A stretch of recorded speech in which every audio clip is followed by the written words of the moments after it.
Oh. Anyway, now that I briefly talked about the inevitable collapse, let's get to Russia. Trump has just announced that he has held a phone call with Vladimir Putin. I gotta pee.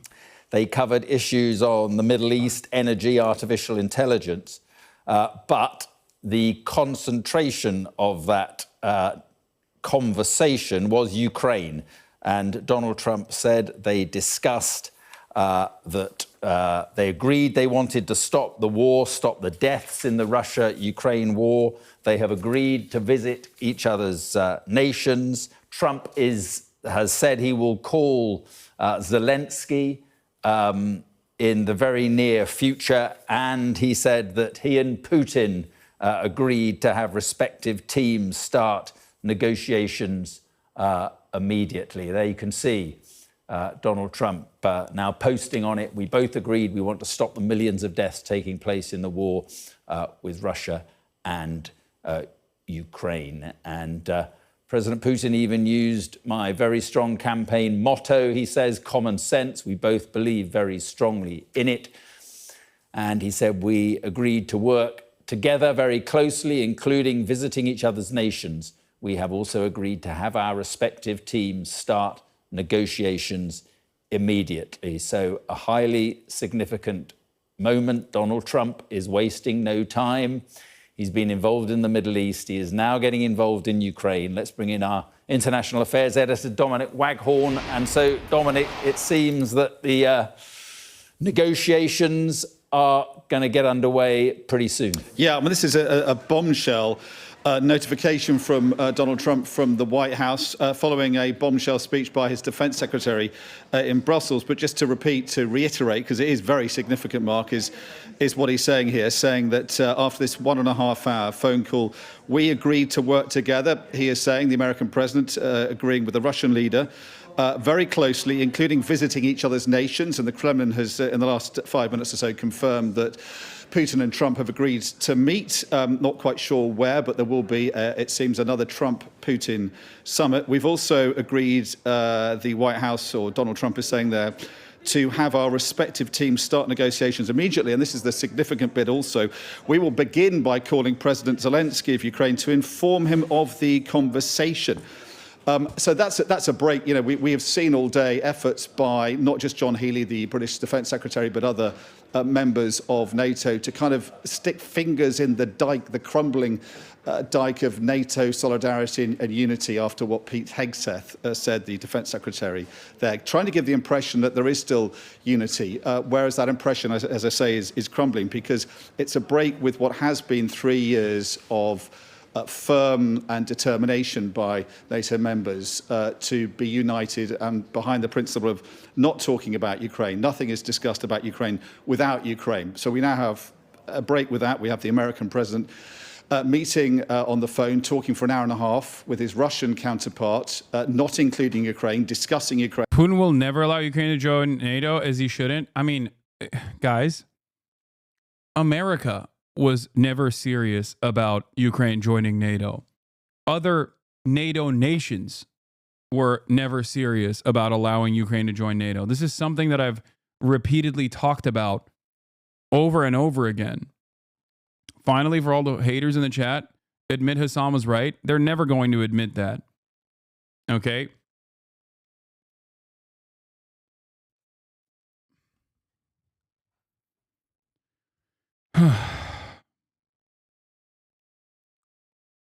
Like, this was an inevitability because the war was what determines the outcome of Russia's unjustifiable invasion of Ukraine was always going to be what happens on the ground in the battlefield. Okay? For America, this was an advantageous position. They did not want Ukraine to fall into the sphere of Russian influence, as Russia obviously made many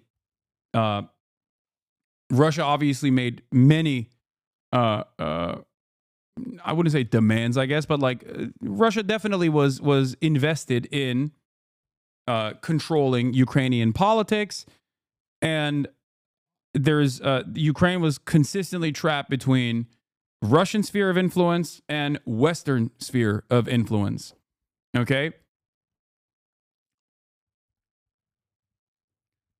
And in terms of the Western sphere of influence,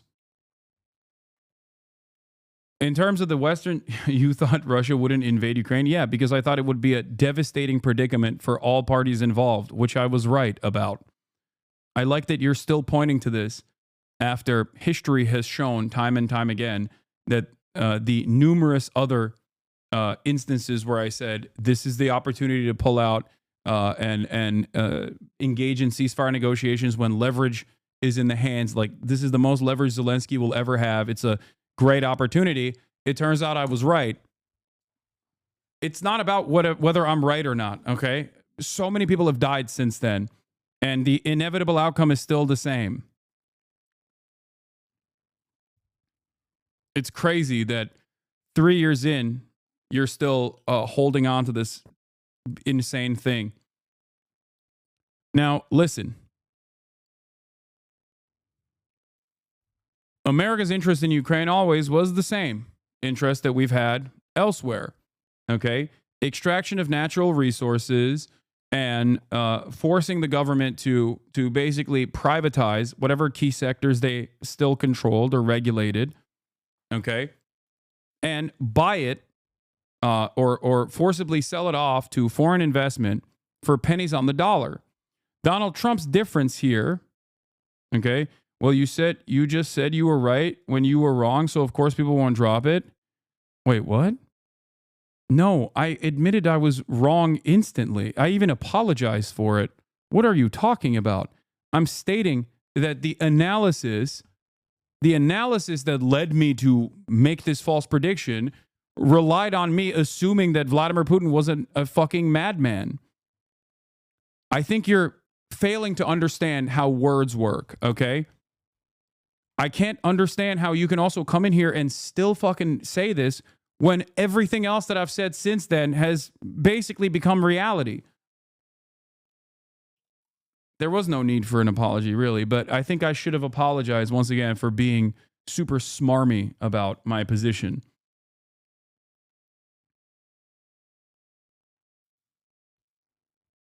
It's crazy. 14-year-old Twitch account, divorced father? Probably. Anyway.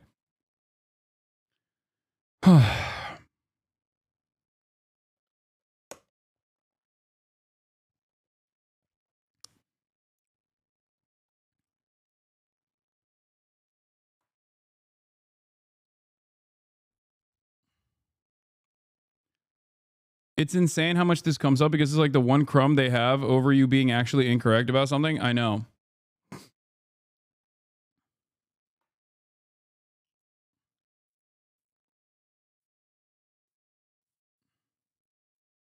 I think they were referring to how you said you were right about Ukraine not being in NATO, but that is correct. There was never a real, that was never a real thing.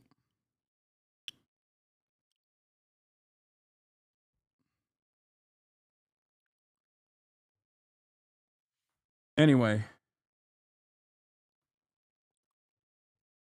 Do you think Ukraine is in a worse position now that Syria has fallen? No, I think that Russia is in a worse position now that Syria has fallen, which sets the stage for Russia to concede on certain things. Syria was an important asset for it was basically a Russian naval base, like a warm water naval base for Russia. That was the reason why Russia offered protection to the Assad regime. Now that Syria has fallen, that definitely was devastating for Russia. That was not a good thing for Russia at all. Russia lost influence in the Middle East, not a large effect for its borders, though. No, I think that it's not just about influence in the Middle East.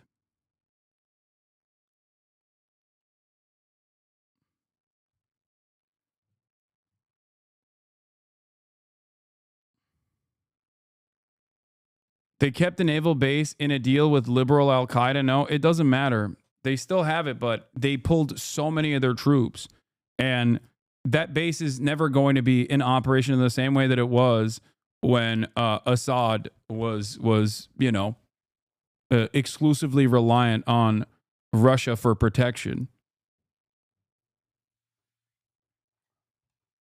Having to deal with the new HTS regime in Syria is an entirely different demon. Anyway, my point is they're blocking every vehicle from leaving and entering the base. I'm Syrian. Okay.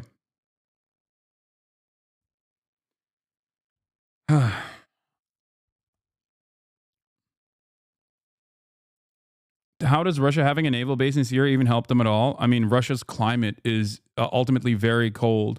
They needed, obviously, Sevastopol for entry point into the Black Sea, which is why they always retain Sevastopol and Crimea. But outside of that, you need warmer naval bases to do upkeep and maintenance. So Syria was their warm water port. It's also probably helpful for all of the Wagner operations or any kind of naval operations you do in the African continent too.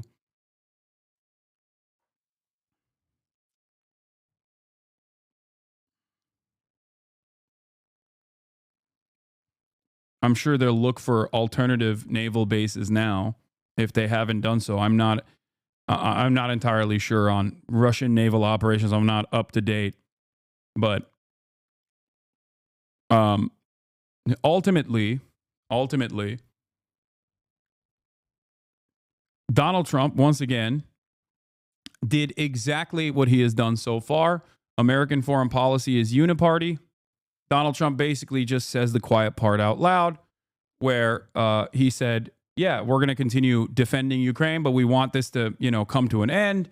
And in terms of like all of our defense that we've given to Ukraine thus far, we want your natural resources. You have $500 billion worth of natural resources that we want. The only difference between Donald Trump versus any other Democratic leadership is that Donald Trump basically says the quiet part out loud. One evidence to this is the continuation of the Trump era, the first Trump era policy with NATO. Donald Trump, much criticism was made of Donald Trump undermining the NATO allegiances, right? NATO is a protection racket. NATO is incredibly important for the American military-industrial complex. Donald Trump came in and was like, I'm anti-NATO. Everyone was like, oh my God, he's so based. He's an anti-imperialist. What is happening? Is he truly an isolationist? So many think pieces were written about it. What did Donald Trump do? All he said was European allies are going to give more of their own funds and beef up their own personal defense industries and pay more into NATO than what they do currently. What did Joe Biden do? He continued that policy. So clearly, it was not that big of an issue for the Democratic leadership.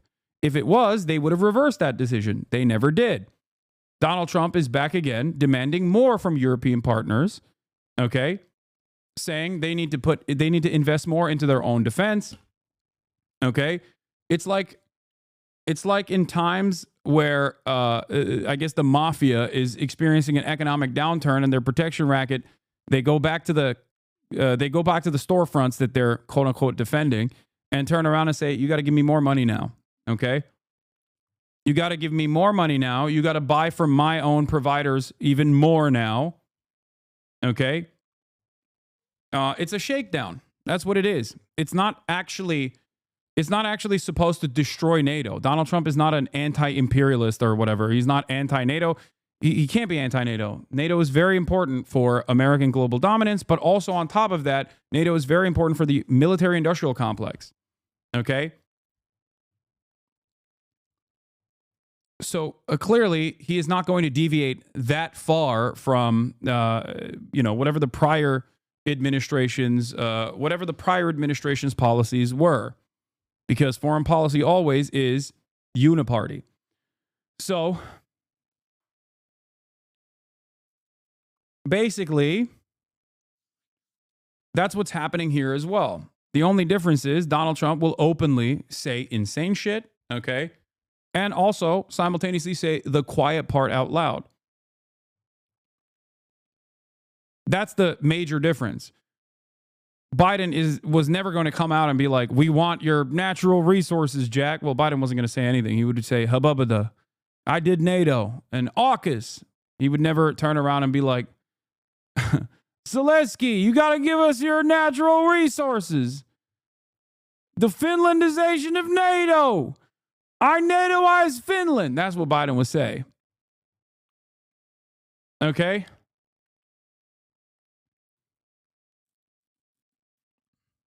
Not 100% accurate. NATO members agreed in 2014 to spend 2% of GDP on military spending. They hadn't, and Trump just made a fuss about it. Biden can't really reverse course back to noncompliance to an Obama-era treaty.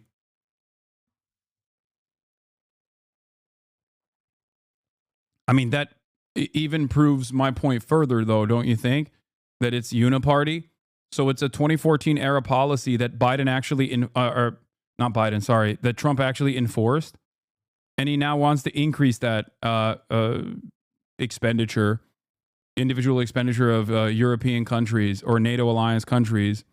So, you know, it's just, it was basically a continuation of that.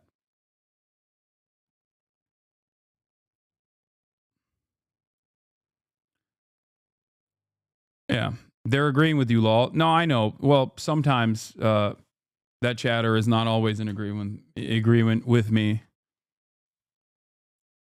This is one of those instances where he is. Anyway. Ukraine, but not including Ukraine.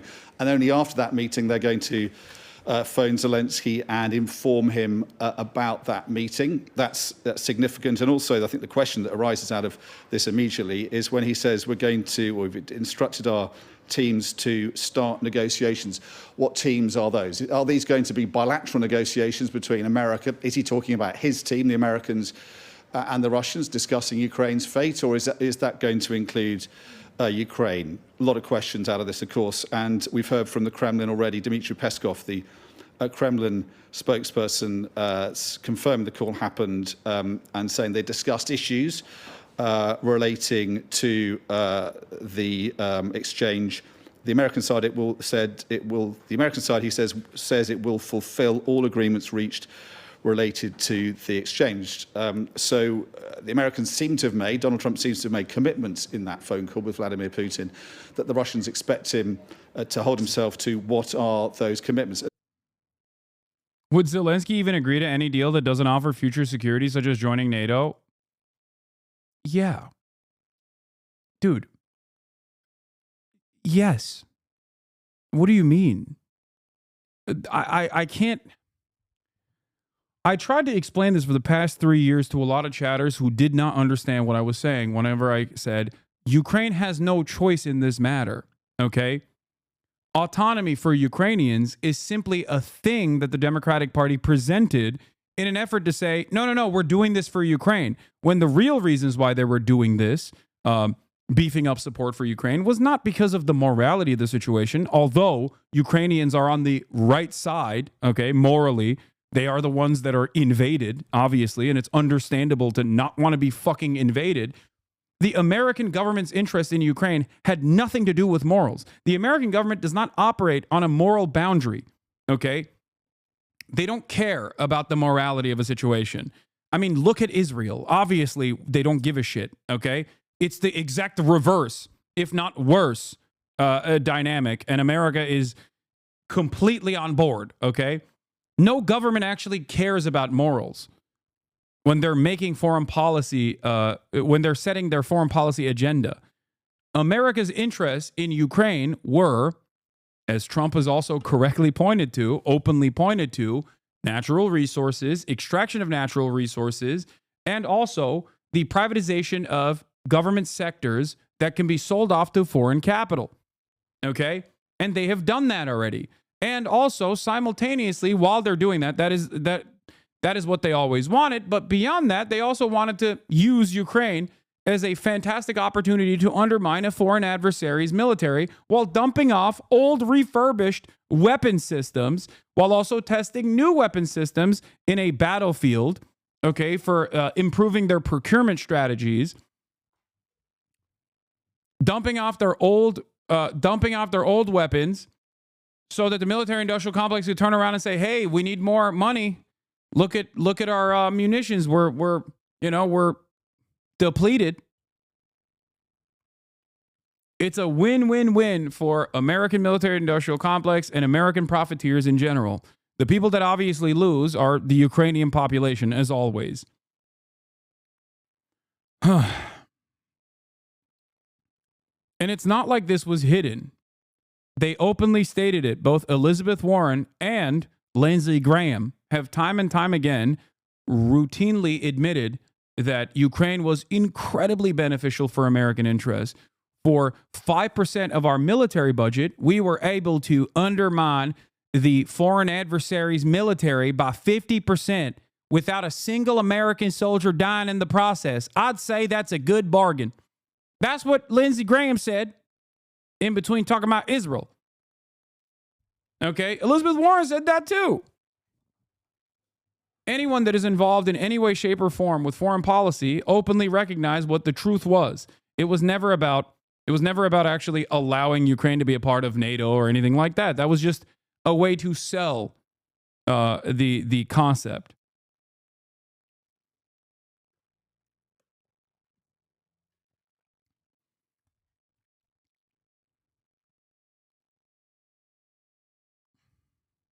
Is helping Ukraine in military capacity, sending weapons, etc., the wrong move? We're talking about the interests of the Ukrainian people. I feel like it's better to just not be involved in a war as another country. Wait, what? Dude, I don't know. I don't think you understand what I'm stating. If the goal is not to actually free Ukraine from Russian invasion, if the goal is to just simply keep dumping weapons until it gets to a point where Ukraine can no longer fight back because they just simply don't have the manpower, okay, because they're running out of humans to hold the guns and hold the weapons. And also, you're slow releasing those weapons anyway in a way where you are allowing the Ukrainian military to atrophy throughout this process in the fucking meat grinder where they're doing trench warfare, okay? Then you're never going to say to Zelensky that they need to actually nip this in the bud and to come to the table and get to an agreement. Okay? That's where the ultimate purpose of or the ultimate goals of America matter most. Let's just remind you of our breaking news this evening. And in the past half an hour, Donald Trump has confirmed he's had a phone call with President Putin in which they discussed the war in Ukraine. Let's speak now to our Moscow correspondent, Ivor Ben. Like, the only reason why this is quote unquote coming to a close, and I don't know what will actually end up happening, okay? But the only reason why this is technically supposedly coming to a close is that finalization is inevitable due to the battlefield, okay? Due to what is going on. Isn't Ukrainian society full of Nazis? Why should we care what happens to the country? No, that is not the case. And holy shit, dude. Jesus Christ. What are you? Are you a Russian propagandist? Like, what are you talking about? The denazification argument was never actually a real one, okay? That was never an argument that I entertained. Are you watching my fucking haters and thinking that that is my perspective? When I have spent hours and hours and hours talking about how the denazification argument was a ridiculous one. As a matter of fact, the only thing you end up doing, and if you want to understand if you want to understand what I think will happen in Ukrainian politics in general, I think that things are going to get much worse, okay?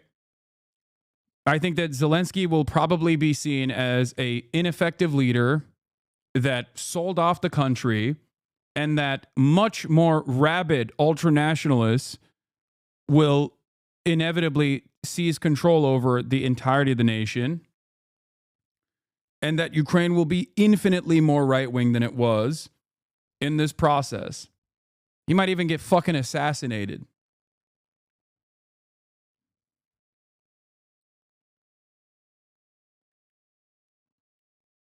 When you invade a country, ironically enough, a lot of people ironically enough, a lot of people forget this aspect of my bad prediction. Something that I mentioned time and time again in the buildup to Russia invading Ukraine, something that I kept mentioning over and over again was how ridiculous the denazification argument was. Okay, every country has Nazis in their military, every single one. Okay, this is not a real argument. You can't be like, oh, we got to denazify. That's why we have to invade. You want to know why? As I stated time and time again, when you actually invade a country whose entire national mythos is built around not being a part of the country that is invading the country, Russia, whether it be the USSR or not, then yeah, all of the most rugged, all of the worst fucking Nazis are now going to be seen as liberators. Okay? You actually never denazify a country by invading them. You Nazify the country by invading them. Okay? And that's precisely what ended up happening. I mean, that is literally what ended up happening. All the people inside of Ukraine that previously were duking it out on the streets with football hooligans and paramilitaries that became the Azov Battalion or whatever the fuck ended up fighting alongside them. Because why wouldn't they? Because now you have a much larger problem at hand. Of course, you're going to end up aligning with the people that you previously fought for, or the people that you previously fought against. That's it. So yes, of course, the country, after being invaded, is inevitably going to become more right-wing and more reactionary. Okay?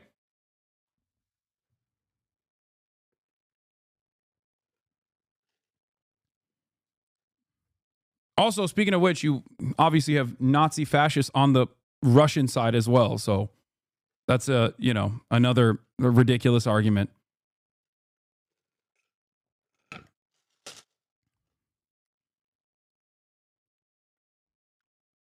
Anyway,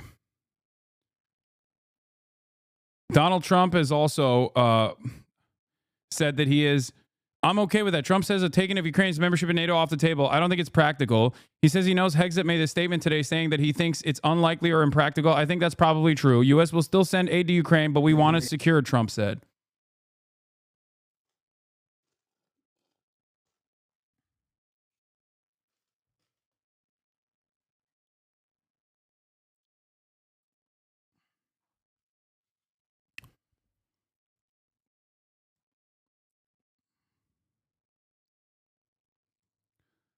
All right.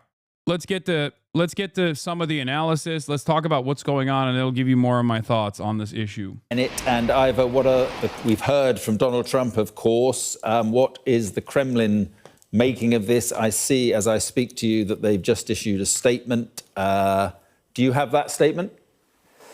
I do, Mark, yes. They have confirmed that this call has taken place, which is the first time they have confirmed there has been any kind of concrete contact between the two sides. And it is from the Kremlin that we've heard that the call lasted nearly an hour and a half, which is really quite significant.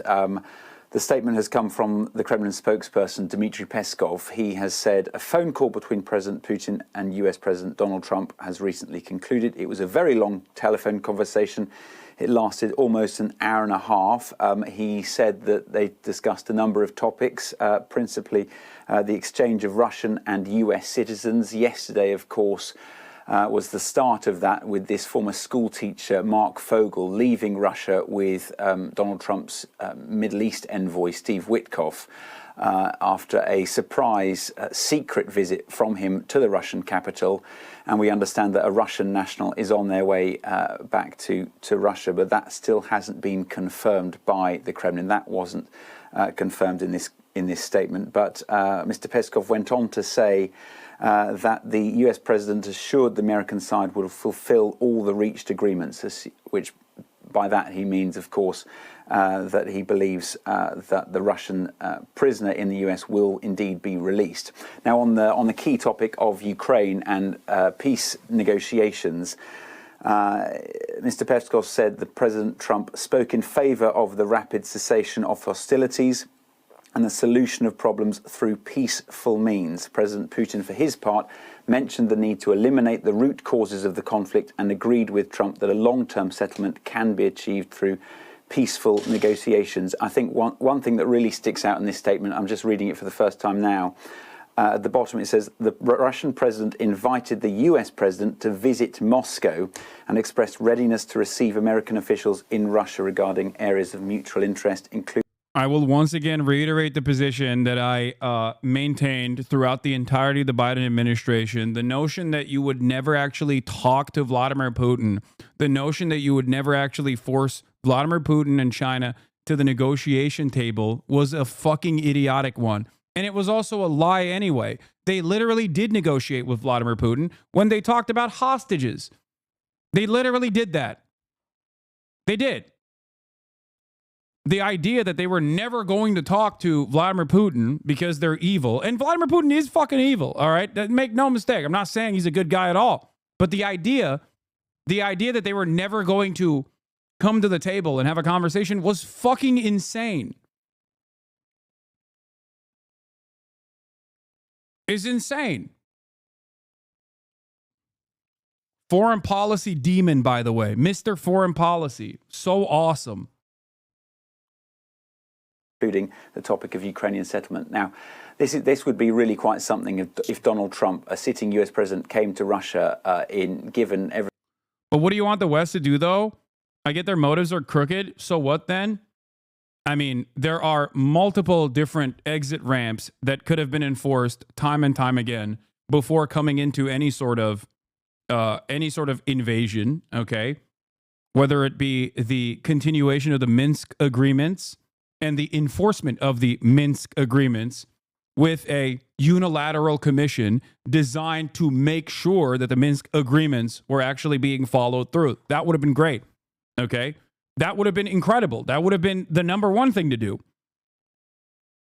Now it's like, when you think about it, when you go all the way back to the Minsk agreements, when you go all the way back to that, okay, and you think about what Russia was, what Russia was stating in the Minsk agreements, that seems like a fantastic opportunity. Now it seems like it would never happen, because that would mean all of the annexed land that Russia took over in eastern Ukraine would be given back to Ukraine, and that LPR and DPR would be seen as autonomous regions that are still firmly within the Ukrainian national boundary, that would still allow Russia to have interference in Ukrainian political affairs. That was the major reason as to why the Ukrainian side, or the Western interests in terms of like following the Minsk agreements, never held up. Because they were like, that's ridiculous. We don't want that shit, because then that would mean Russia has influence over Ukrainian politics. Okay? That's it. That was the initial thing way before the invasion. Okay? That's under the impression that Russians actually wanted Minsk to hold. It's a failure that was needed pretext of further capturing Ukrainian territory, which Putin sees all of it as his. Yes, this part is correct. Putin does see all of Ukraine as his. But there's two different ways of going about it, okay? I am inclined to believe Vladimir Putin when he says Ukraine is Russia, okay? I'm inclined to believe him. He says it in the same exact way that Israel talks about Palestine and Palestinians. He said it to Tucker Carlson, and he said it time and time again, okay? Having said that, however, there are two different ways that any country can go about this. And the other way that they were trying to go about this was to maintain influence within Ukrainian politics and bring Ukraine into the sphere of Russian influence as a border state that still creates a buffer zone between NATO and Russia. Okay? This is definitely going to get clip law. Wait, what? I'm not saying anything that is bad. What are you guys talking about? I'm inclined to believe that he means it when he says Ukraine is Russian. Ukraine is Russian territory. Now, you can either try to forcibly take over Ukraine like he did and failed to do so, or you can try to bring Ukraine into the sphere of Russian influence by manipulating Ukrainian politics to the best of your ability with two autonomous states. comprised of what Vladimir Putin claims is ethnic Russians. You said I'm inclined to believe Vladimir Putin when he says Ukraine is Russia, but it was obvious what you meant in context. Yes, he believes it. I'm inclined to believe him when he says that he believes it. Okay? Like, as in, I think that that is his main motivation. Do I agree with it? No, of course not. Anyway. Having said that, however, your takes are awful on this man. Don't say my takes are awful. Tell me what is wrong with it. Okay? Explain to me what is wrong with the takes. Just saying bad take is not dissent, okay? Please.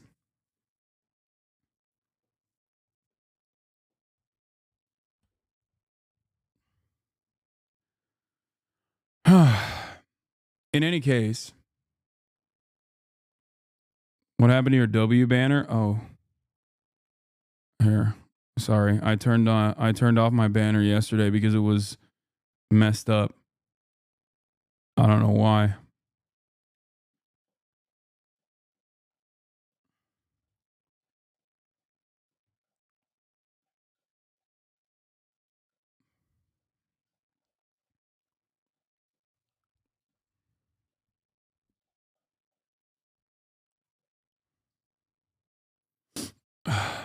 In any case,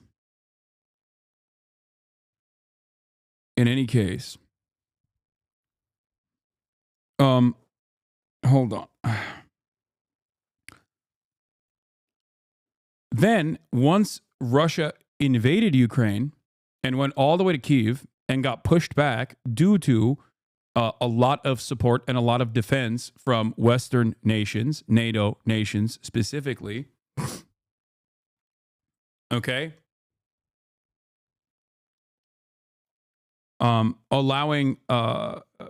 pushing back gave Zelensky some time to bargain and some leverage, okay? Then the 15-point Antalya plan came through in that process. That negotiation was the highest level of leverage that Ukraine had. And their leverage since then has only diminished as Russian forces have been able to successfully push further and further into eastern Ukrainian territory and forcibly annexed and mined the entirety of the territory and hardened their defenses in the entirety of the territory that they took over. Okay?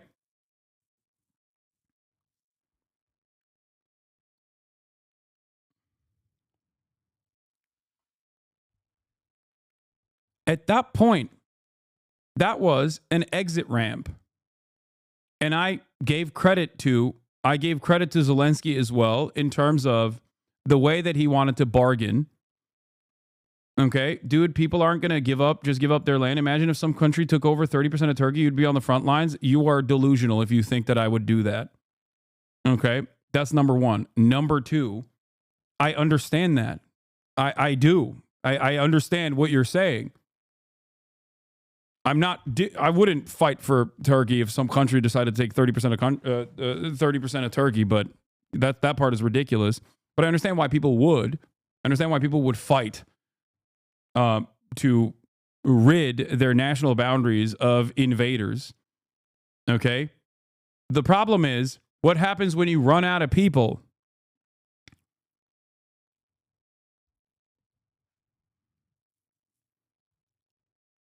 The dynamic between Israel, Palestine versus Russia and Ukraine have a lot of similarities. Russia is an irredentist force that is forcibly taking over land and violating the sovereignty of a nation state.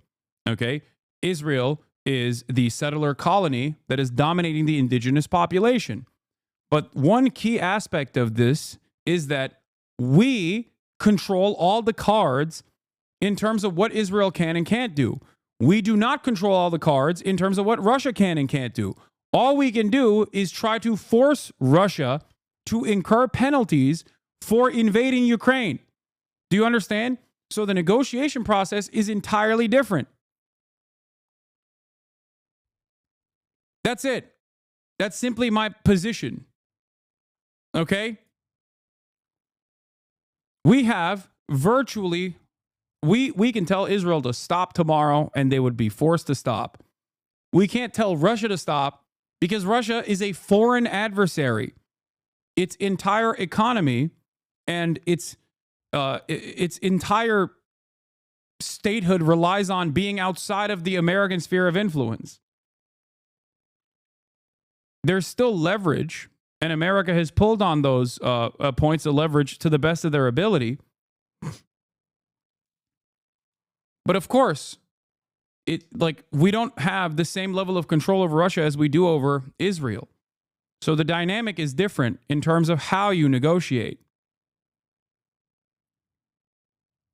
Everything that's happened in the last, decade really since Russia. Yo, all of y'all are brain rot getting your info from this goon. I'm out. TC Hassan.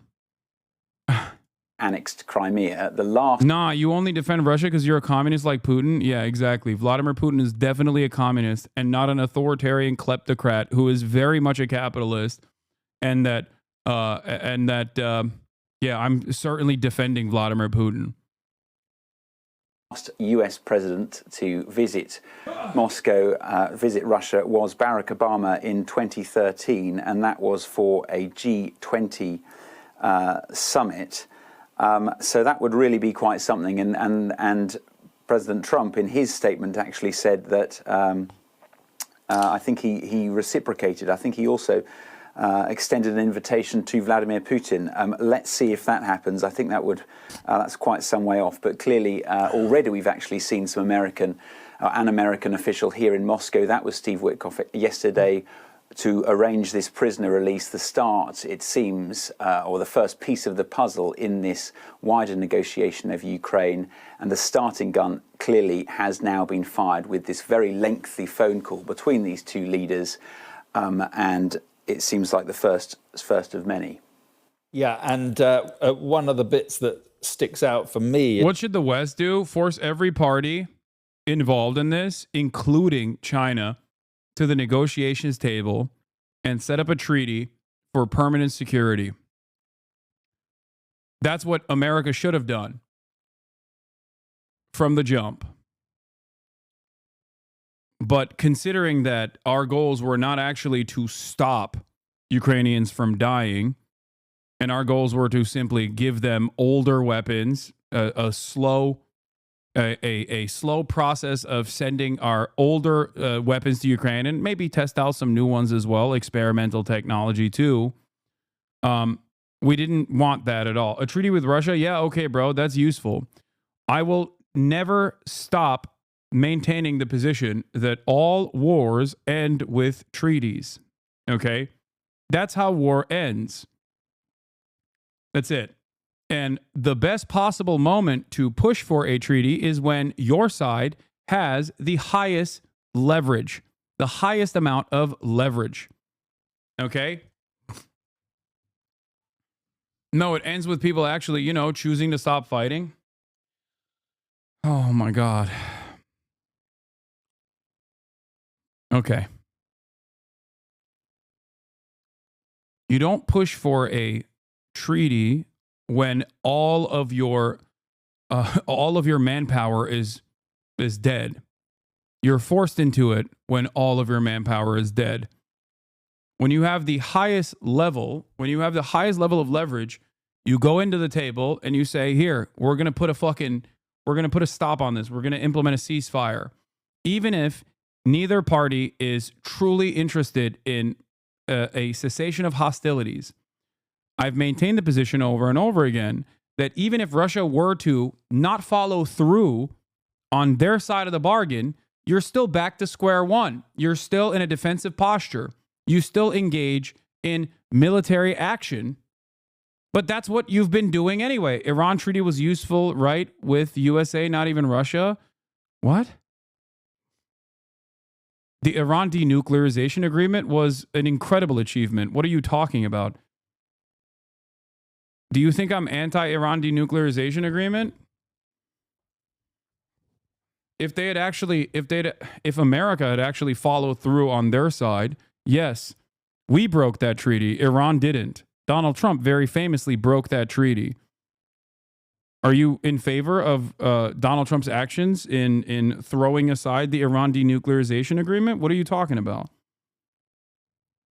It was probably one of Barack Obama's best foreign policy accomplishments, aside from normalizing relations with Cuba. Donald Trump ruined both.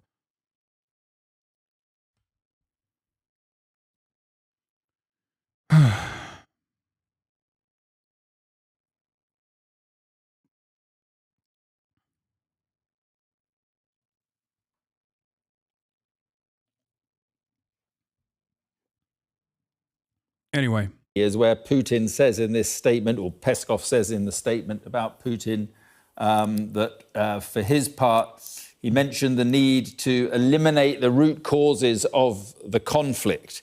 Now that, for Vladimir Putin, of course, can mean many things.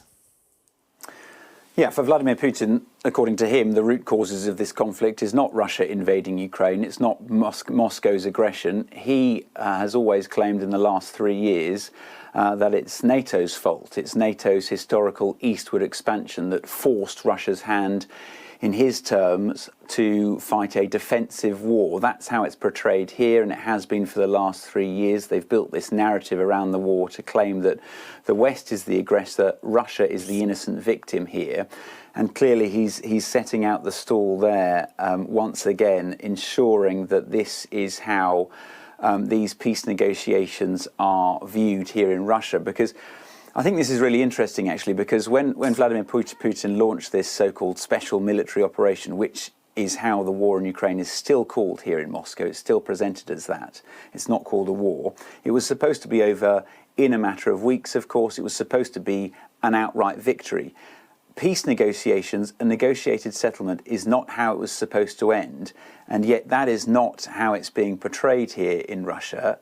It's very much still being presented as that victory will be Russia's. You see all around Moscow these big signs saying victory will be ours, and I think no matter what happens in these negotiations, Russia will, of course, I think, even if they do get a more favourable deal, I'm sure they'll have to give up something and make some concessions. But I think no matter what kind of concessions, they will want to spin it as a victory over Ukraine. Yes, both sides will spin their end of the bargain as a major W. Of course, this is politics. Russia will be like, oh my God, we did a fucking amazing job. We killed so many people. So many of our people died for the grayest land that is now also mined into oblivion anyway. It's like unusable farmland. But it's fantastic.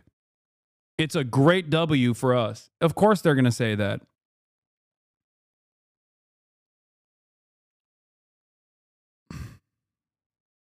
Over the collective West, and you get a sense of that from that statement there, that Vladimir Putin is minded to, for his part, to eliminate the root causes of the conflict, and agreed with Trump that a long-term settlement. So killing people is a success to you? Do you think I agree with this? Wait, what? Why can't you admit that Trump is great at foreign policy?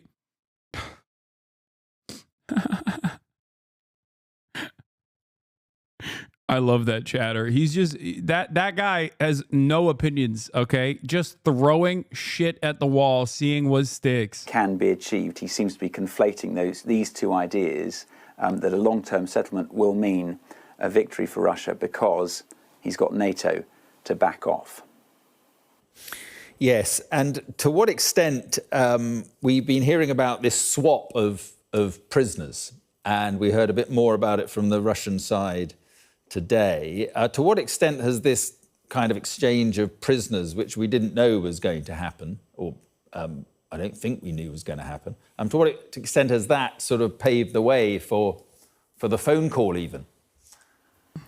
Yeah, I think it seems this was crucial to get the ball rolling, the first piece of the puzzle. The American who has left Russia, half the breadbasket of Europe and resources worth $10 trillion, just gray land. I mean, I'm talking about after Russia is done bombing it into oblivion and also putting mines like landmines, mining it and bombing it into oblivion. who's been released from Russian prison, Mark Fogel. He was this former school teacher. I think Donald Trump clearly has identified that as something he needs to do first, to buy some kind of political capital, increase his political capital at home, because this was someone who missed out on that wider prisoner swap back in August, when dozens of prisoners, both in Russia and the West, were released. The biggest prisoner swap since the end of the Cold War. His family at the time were absolutely furious that he wasn't included, calling it a glaring injustice. And of course, now Donald Trump has got him released. And I think that was clearly a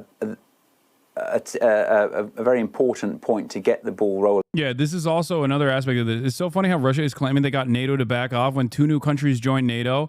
Like previously, those 2 countries had a neutrality handshake, okay? A neutrality handshake agreement. Now they're a part of NATO, okay?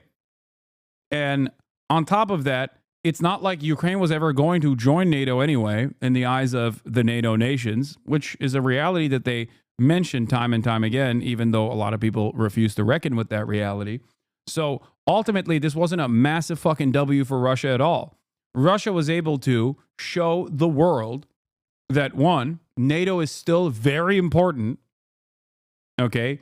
Russia was able to basically deliver a gift to America in terms of how multipolarity is actually a devastating bargain for many of the countries that are currently under the security blanket of the United States of America. They reaffirmed their position to American empire and American dominance, while also simultaneously showing that they didn't have the military capabilities of overtaking Ukraine. So they showcased themselves as a paper tiger simultaneously, while showing the rest of the world that it's awesome to be under the security blanket of the United States of America. You probably put, in my estimation, okay, you probably put, you gave a lifeline to American security operations by at least another decade, if not 2 decades. Now, they still have nukes, obviously, which is the one thing that has stopped America from being fully involved in Ukraine. But it's done. You had the opportunity to continue engaging in trade and using the dominance that you have in terms of energy. That's the same thing you said at the time before they invaded. Yes, I did say this before they invaded as well, but it didn't fucking matter. Nobody listens to any of the... You can pick apart what I'm saying and present it as though I'm arguing for the exact opposite position that I'm arguing for. As I realized when I saw brief snippets of like the Willie Mack show and many other Hassan Loves Russia videos that were made at the time, I was wondering why the fuck people thought that I was pro-Russia. It turns out it's because they clipped my argument that I was making against Russia and presented it as though I was pro-Russia.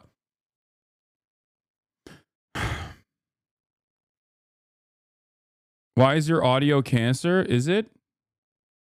Is there an issue with my audio right now? I'm confused. You are Delulu?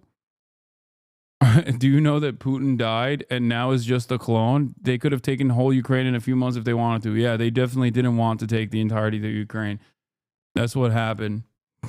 That's definitely what happened. You're right. Anyway, Trump is live taking questions.